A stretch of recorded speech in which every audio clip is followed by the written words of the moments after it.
region with terror and fear, leaving dozens of people injured and dead, including civilians and members of the security forces. Likewise, he highlighted the history of social struggles and proposed to recover that memory to build a country based on justice, dignified work and participative democracy. Moreover, the head of state called for national unity, dialogue between opposition parties, and to continue fighting without violence for a more just and peaceful Colombia. Colombia, the Minister of Justice Eduardo Montealegre has made a statement regarding the issuance of Presidential Decree number 60639 that calls for a popular consultation to reform labor legislation. The Minister of Justice has identified at least 5 irregularities in the legislative process that violate the country's constitution.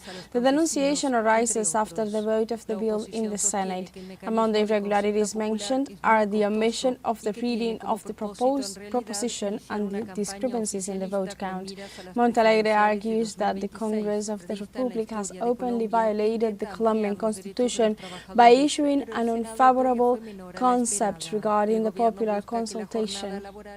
In Peru, the Ministry of Economy's continued failure to comply with the fiscal rules could affect the country's fiscal credibility. Our correspondent Ramiro Angulo tells us more.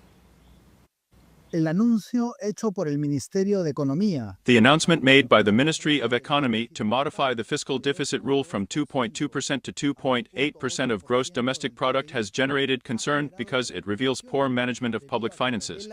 Un mal manejo de las finanzas públicas.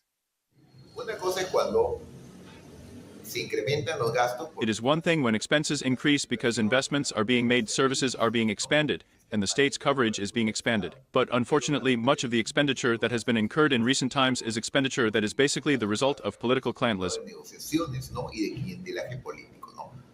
El Perú ya lleva 2 años seguidos. The country has now been in violation of the fiscal deficit rule for 2 years in a row, a fact that, according to experts, could erode financial credibility and lead to higher interest rates on debt.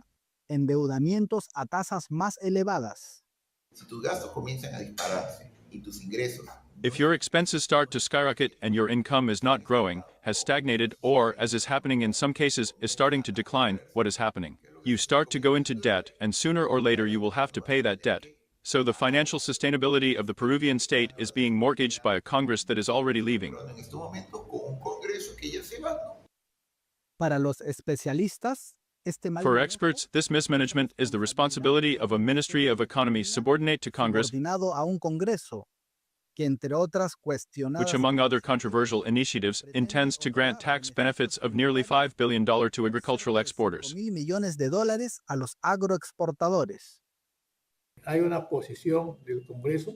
There is a position in Congress that is not only committed to favoring powerful economic groups, such as large transnational corporations or powerful economic groups in the agricultural export sector and other sectors, but there are also congressmen who, as you know, are involved in corrupt acts.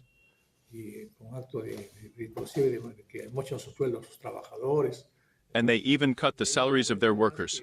And there is also a Congress that we all know has a 5% approval rating and a government that has a 0% approval rating, so all of this is harmful to workers and the Peruvian people.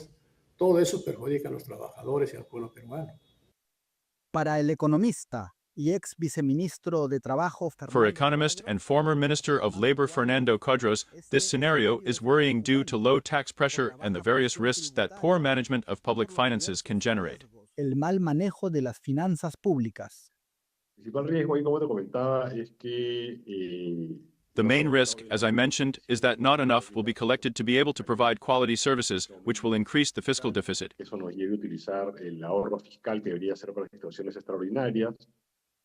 That this leads us to use the fiscal savings that should be reserved for extraordinary situations, and if those fiscal savings are exhausted, we end up incurring more debt as a country, with a higher public debt burden.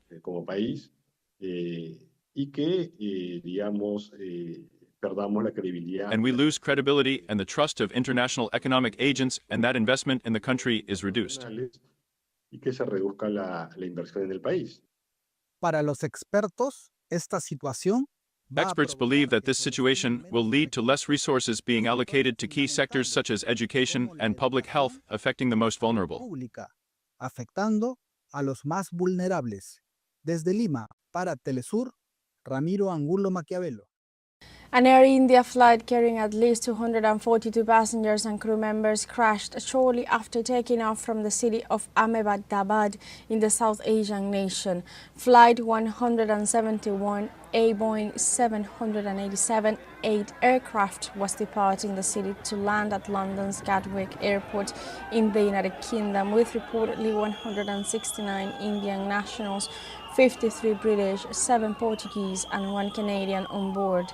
India's Minister of Civil Aviation informed that rescue teams have been mobilized and all efforts are being made to ensure medical aid and relief support are being rushed to the site.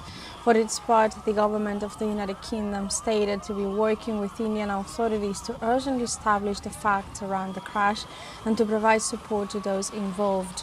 Pending official confirmation, the Ahmedabad Police Commissioner stated that there appears to be no survivors in the sinister.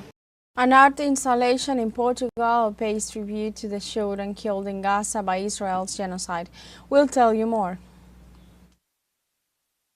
Una gran cantidad de ropa y objetos de niños A muertos. large quantity of clothing and objects belonging to dead children are displayed on a street in Lisbon, a scene that seeks to remember those children who were martyred because of the incessant Zionist attacks. Incesantes ataques sionistas.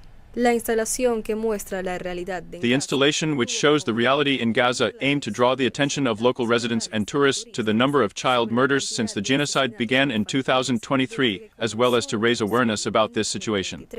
Así como crear conciencia sobre esta situación. The exhibition was organized by civil society groups to commemorate International Children's Day, celebrated every June. Día Internacional del Niño, celebrado todos los meses de junio. Following the genocide in Gaza, particularly since October 7th, but also the situation in Palestine for decades, and it just keeps getting worse and worse. May has been to many different manifestations, and she understands what's going on as much as a 5-year-old can. Activistas e integrantes de colectivos recabaron todas. Activists and members of collectives collected all these garments to be displayed on this street, one of the most emblematic in the historic center of the capital. The installation was accompanied by several events, both at the same site and elsewhere, to demand that the Israeli regime implement a permanent ceasefire in that Palestinian territory. Alto el fuego definitivo en este territorio palestino. E por isso, claro, o Dia da Criança é uma data. I believe that people are feeling more and more the need to do something. We are here to raise awareness, and of course, Children's Day is a day on which we cannot forget the suffering, the deep suffering, of the children of Gaza. It is not just about those who have died, although we do mention them, or those who have been injured, but it is not just them. All the children of Gaza are suffering, all the children are going through deep trauma, no child can go to school. So celebrating International Children's Day without remembering the suffering would be a mistake. Claro, parecer-nos-ia mesmo errado. De acuerdo a cifras de la Agencia de la ONU para la Infancia, UNICEF, According to figures from the United Nations Children's Agency, UNICEF, more than 50,000 children have been killed or injured since October 2023, when the Zionist government launched an attack against the entire Palestinian population regardless of their circumstances and innocence. This installation was a new opportunity to raise our voices in support of the right to peace and tranquility in the besieged territory of Gaza. During the Great Rally for Peace and Democracy held on Wednesday in Cali, Colombia, President Gustavo Petro called for dialogue after attacks in the southwest of the country. During the rally, Petro addressed the people to reject the recent violent acts that took